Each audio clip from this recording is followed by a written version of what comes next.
Here's the thing about having a boring bachelor, the producers have to pull out all the stops on the dates in order to even attempt to make a season entertaining, and that means wrestling, that means surprise guests, and that means dogs.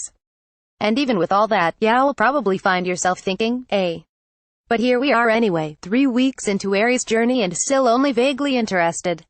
With 18 women left in the house, Chris' time is precious. Harrison arrives to let the women know that there will be 2 group dates and 1 one-on-one this week before leaving behind the first date card for Mikkel, Jacqueline, Lauren B, Tia, Marique, Becca M, Bibiana, and Crystal.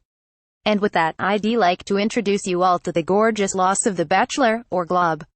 Because if I had to choose one word to describe this season, it would in fact be glob. On the wrestling date, the women will be learning from 2 of the gorgeous loss of wrestling, no, not from the hit Netflix show Glow, but rather from the far less exciting 1980s series. And to make matters worse, Ari doesn't even know that it's called a wrestling match. He prefers to call it a wrestling fight as he stands in the ring in a suited attempt to participate. And let me tell you something about these gorgeous loss of wrestling, they do not believe in laughter. In their minds, this is not a date. This is the opportunity of a lifetime.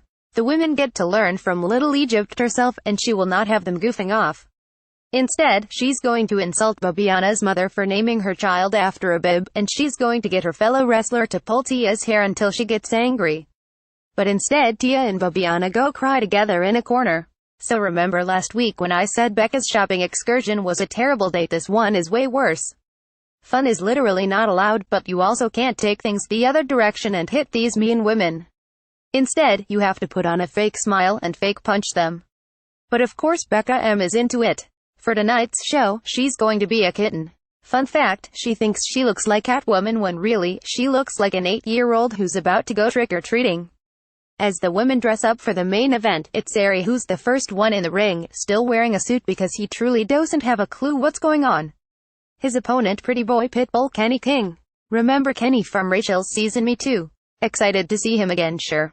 Want to hear how he's doing? Too bad. You literally watch Kenny throw Ari around and then he's gone, never to be seen again.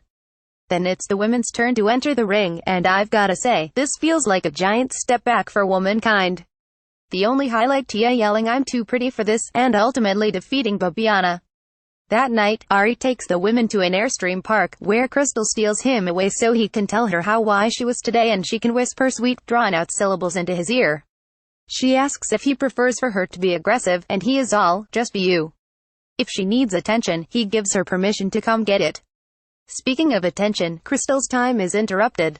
As she stands to leave, she tells the next woman to have fun. And those 2 words have never sounded more like a threat.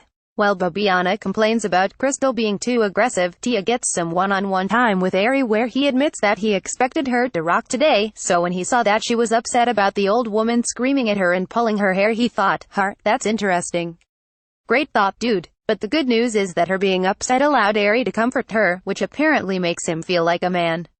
So should we address the issue of Ari needing a crying woman to feel like a man? No, great, let's move on. Next, and the date rose goes to